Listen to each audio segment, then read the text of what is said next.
Gujarat Titans का किला नहीं भेदने दिया राजस्थान को। राजस्थान रॉयल्स के कोच राहुल द्रविड़ पीछे से एडवाइस देते नजर आ रहे थे, लेकिन गुजरात टाइटंस के कोच आशीष नेहरा भी पावरफुल दिख रहे थे। आज इस मुकाबले से ये तो क्लियर हो गया है, मैच जीतना है तो पहले टीम को पूरा डिपेंड एडवाइस बतानी पड़ेगी। आशीष नेहरा हर गेंद पर हर किसी को एडवाइस देते हुए नजर आ रहे थे। मतलब विपक्षी टीम को ये एडवाइस पसंद नहीं आ रही थी। आज इसका रिजल्ट सामने आ चुका है। आशीष नेहरा अगर इस मैच में पकड़ बनाई गुजरात टाइटंस जो जश्न मना रही है, उसके बावजूद आशीष नेहरा का सबसे बड़ा योगदान है, क्योंकि आशीष नेहरा ने जिस तरह से एडवाइजर को प्रसिद्ध कृष्णा से गेंदबाजी कराने का फैसला लिया और वैसा ही जिस तरह से शुभमन गिल ने फैसला उनका स्वीकार किया और प्रसिद्ध कृष्णा आए गुरुछाए 3 विकेट लिए हैं गुजरात टाइटंस के लिए, उसके बावजूद गुजरात टाइटंस की टीम में रहकर ये तो कमाल कर गए और यहीं से गुजरात टाइटंस ने अपनी पकड़ बना ली थी। यार राजस्थान रॉयल्स को नहीं समझ में आ रहा भाई साहब कि संजू सैमसन को अगर पिछला तरह से 8 मुकाबलों का मैच देखे तो यार चेस करने वाली टीम भाई साहब नहीं चेस कर पा रही एक टीम को छोड़कर, फिर भी ये फैसला नहीं बदल रहे। यार आज तो तुम्हारे पास पूरा चांस था इस मैच को शायद बैटिंग में कन्वर्ट करने का, लेकिन नहीं, संजू सैमसन पता नहीं कौन सी एडवाइस लेकर आए थे। यार गुजरात टाइटंस के होम ग्राउंड में है, वो अच्छी तरीके से जानते हैं कि किस तरह से हमें क्या करना चाहिए, लेकिन गुजरात टाइटंस ने जिस तरह से 8 अंक हासिल कर लिए हैं, लेकिन राजस्थान रॉयल्स के पास 4 ही अंक है। अब देखने वाली बात यह है कि राजस्थान टीम अगर यही प्रदर्शन करेगी तो भाई साहब सेमीफाइनल राउंड की रेस से बाहर हो जाएगी। तो नमस्कार दोस्तों, सटीक क्रिकेट न्यूज में आप सभी का स्वागत है। हाँ, गुजरात टाइटंस नरेंद्र मोदी स्टेडियम में जिस तरह से राजस्थान रॉयल्स को रोक के रखा था, यार इतने बड़े मार्जिन से हराना ये तो गुजरात टाइटंस ही कर सकती है। भाई साहब 58 रनों से राजस्थान रॉयल्स को हराया है। हाँ, एक समय लग रहा था सिमरन हेटमायर और संजू सैमसन की जो पार्टनरशिप पनप रही थी, उस पार्टनरशिप अगर पनपती रही तो गुजरात टाइटंस के बॉलर उन्हें नहीं रोक पाए। लेकिन फिलहाल जैसे ही संजू सैमसन का विकेट होता है तो जिस तरह से सिमरन हेटमायर अपनी टीम को पूरा योगदान देते हैं, उसके बावजूद राहुल तेवतिया भी जिस तरह से अपने बल्ले से रन बनाने का दमखम रखते हैं, लेकिन फिर भी राजस्थान रॉयल्स के सिमरन हेटमायर जिस तरह से अपना अर्धशतक पूरा करते हैं, लेकिन टीम को भाई साहब जीत नहीं दिला पाते हैं।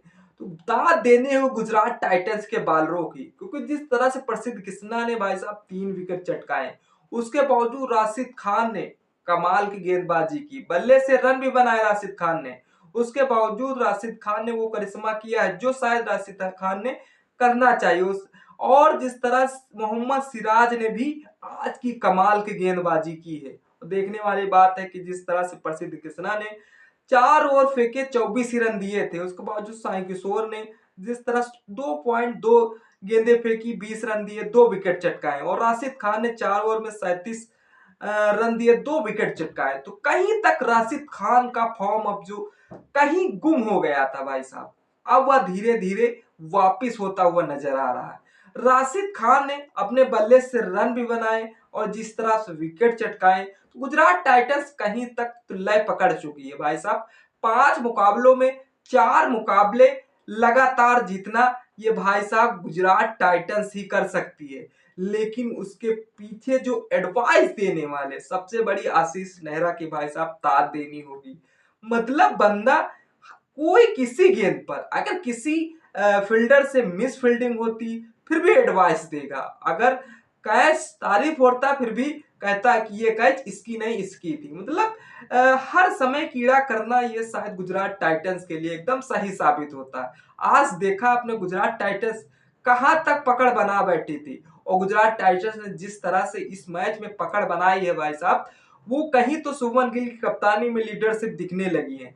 हाँ, आज ओपनर पार्टनरशिप का भी भविष्य का उज्जवल बनाने वाले ये दोनों ओपनर बताए जा रहे थे। एक तो आज कप्तानी कर रहे थे और दूसरी टीम में एक तो बल्लेबाजी कर रहे थे, लेकिन खास उनके यशस्वी जायसवाल के बल्ले से रन नहीं आए, लेकिन शुभमन गिल के बल्ले से रन नहीं आए, लेकिन फिर भी उनकी टीम भाई साहब जीत जाती है, क्योंकि गुजरात टाइटंस ने 217 रन का टारगेट दिया था। ऑलरेडी 6 विकेट 20 ओवर में गवा चुके थे, लेकिन ये भाई साहब गुजरात टाइटंस ने जो 200 प्लस स्कोर जिस तरह से दे दिया था राजस्थान रॉयल्स को, तभी हमें लग रहा था कि अब राजस्थान रॉयल्स की भाई साहब बस की बात नहीं इसे चेस करना, क्योंकि पिछले यार 7 मैचों का रिकॉर्ड देखें भाई साहब तो चेस नहीं हुए हैं, और तभी ये राजस्थान रॉयल्स की नादानी वही लास्ट में भाई साहब भारी पड़ जाती है।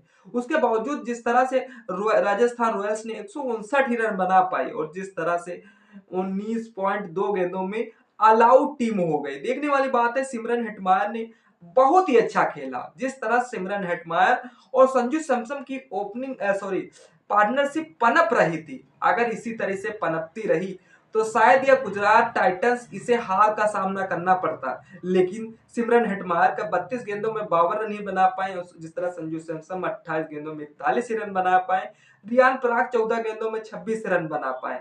तो कहीं तो राजस्थान रॉयल्स से गड़बड़ी हुई है, जो शायद पार्टनरशिप अच्छे ना पनपना, पावर प्ले में कुछ खास प्रदर्शन नहीं कर पाई राजस्थान रॉयल्स, क्योंकि राजस्थान रॉयल्स जिस तरह से पावर प्ले में भाई साहब विकेट बचाने थे, रन तेज बनाने थे, लेकिन वो सब नहीं कर पाए राजस्थान रॉयल्स, तभी इस लास्ट में हार हुई थी, क्योंकि पावर प्ले में 2 विकेट गवाए थे, 57 रन देकर 6 रन बनाए थे। और भाई साहब अगर पावर प्ले की बात करें गुजरात टाइटंस की, जिस तरह से भाई साहब 6 ओवर में 56 रन बनाए, 1 विकेट चटकाए, अगर पावर प्ले में जिसका हाईएस्ट स्कोर रहता है तो वह चेस या टीम विन करने में उसका बहुत बड़ा योगदान रहता है। उसके बावजूद जिस तरह से राजस्थान रॉयल्स के जिस पोजीशन पे गेंदबाजों ने खास प्रदर्शन किया, तुषार देशपांडे ने 4 पे 53 दिए, लेकिन 2 विकेट टीम को चटका के दिए। उसके महीश तिछाना 4 ओवर फेंके 54 रन दिए, 2 विकेट चटका दिए। जोफ्रा आर्चर 4 ओवर पे 30 रन दिए, 1 विकेट चटकाए। जोफ्रा आर्चर बल्ले से रन बनाने भी सक्षम है, और जिस तरह से जोफ्रा आर्चर खेल रहे हैं टीम के लिए, आने वाले समय में बेहतर कर जाएंगे। यार आज गुजरात टाइटंस ने जो पहला मुकाबला हार का सामना करना पड़ा था, उसके बावजूद 4 मुकाबले लगातार जीते हैं, लेकिन कल का मुकाबला बड़ा ही इंटरेस्टिंग होने वाला है। क्या रॉयल चैलेंजर्स बैंगलोर और दिल्ली कैपिटल्स का विजय रथ रोकने में कामयाब रहेगी? भाई साहब आरसीबी भी फुल फॉर्म में चल रही है, लेकिन दिल्ली कैपिटल भी फुल फॉर्म में तो चल रही है। अब देखने वाली बात है, क्या जिस तरह से रजत पाटीदार इस टीम को रोकने में कामयाब रहेंगे, या फिर अक्षर पटेल आरसीबी को मात दे पाएंगे, क्योंकि जिस तरह से आरसीबी की टीम 6 पॉइंट से चल रही है, उसके बावजूद दिल्ली कैपिटल्स 6 पॉइंट उसके भी ऑलरेडी पे है। दिल्ली कैपिटल सिर्फ जिस तरह से दूसरे नंबर पे हो, और आरसीबी की टीम तीसरे नंबर पे है। अब भाई साहब आज जो कल मुकाबला खेला जाएगा, उसमें क्या लगता है इन दो टीमों से कौन सी टीम विन होगी? कमेंट सेक्शन खुला हुआ है, कमेंट जरूर करेगा। फिर वापस आते हैं Gujarat Titans versus Rajasthan Royals. भाई साहब राजस्थान रॉयल्स 5 मुकाबलों में 3 मुकाबले तो हार का सामना करना पड़ा है, लेकिन 2 मुकाबले में जीत हुई है। लेकिन उसके बावजूद अब गुजरात टाइटंस जो लगातार 4 मुकाबले जीत कर जिस तरह से पहले नंबर पे शामिल हो गई है, अगर यही हाल रहा राजस्थान रॉयल्स का, तो भाई साहब सेमीफाइनल राउंड से कब अंदर होगे कब बाहर हो जाओगे ये पता भी नहीं चलेगा। भले राहुल द्रविड़ जिस तरह से राजस्थान रॉयल्स के कोच का पद संभाल रहे हैं, उन्हें और अपने बल्लेबाजों को और अपने कप्तान को पूरा फुल ट्रेन करना पड़ेगा, तभी टीम बेस्ट परफॉर्मेंस कर पाएगी। गुजरात टाइटंस ने जिस तरह से 23वां मैच खेला जा रहा था, राजस्थान रॉयल्स वर्सेस 58 रन से हार हुई है भाई साहब अहमदाबाद में। ये राजस्थान रॉयल्स ने जब टॉस जीत ही लिया था, तो शायद उसे बैटिंग करना चाहिए था हमारे हिसाब से, लेकिन कप्तान का निर्णय या कैसा रहा, एकदम बकवास नजर आया। फिर वो जिस तरह से पावर प्ले में विकेट खोए, और तुम्हें 217 रन का टारगेट का चेस करना था, तो शायद पावर प्ले में विकेट को रोक रखना था और बल्ले से रन बनाने थे, लेकिन वो सब नहीं हो पाए। भाई साहब 58 रनों से राजस्थान रॉयल्स की हार होती है। सिर्फ 159 रन पर टीम भाई साहब पवेलियन चली जाती है। गुजरात टाइटंस के साई सुदर्शन ने 82 रन की पारी खेली। जोस बटलर, शाहरुख खान ने 36 रन गुजरात टाइटंस के लिए बनाए हैं। बॉलिंग में प्रसिद्ध कृष्णा ने तो 3 विकेट ऑलरेडी दिए हैं, लेकिन उसके बावजूद अब आने वाले समय में राजस्थान रॉयल्स को अगर यही इस मैच से सीख नहीं पाती है तो वो सेमीफाइनल के सपने देख रहे हैं टीम, वो शायद सपने देखना बंद कर दे। क्योंकि यार दुख होता है जब तुम्हारे पास चांस हो, उस चांस को गवा दो, शायद टीम में ये बहुत बड़ा दुख होता है। आपको क्या लगता है जिस तरह से गुजरात टाइटंस ने राजस्थान को मात दी है और राजस्थान रॉयल्स के पास पूरा मौका था इस मैच में बने रहने के लिए, लेकिन राजस्थान रॉयल्स नहीं बन पाई भाई साहब। 58 रन से हार होती, 2-4 रन से हार हो तो ठीक है, इतने बड़े मार्जिन से हार होना ये भाई साहब कहीं तो रन रेट स्क्वाड में कहीं तो खलेगा लास्ट में जाके। लेकिन गुजरात टाइटंस टॉप पे पहुंच गई है। गुजरात टाइटन का सबसे बड़ी ताकत देगी शुभमन गिल की कप्तानी में, और उसके सबसे बड़ी ताकत देगी उनकी टीम पर। उससे बड़ी ताकत देनी होगी आशीष नेहरा, जो इस टीम के कोच का पद संभाल रहे हैं। आपको क्या लगता है आशीष नेहरा की हर एडवाइस आपको क्या पसंद आती है?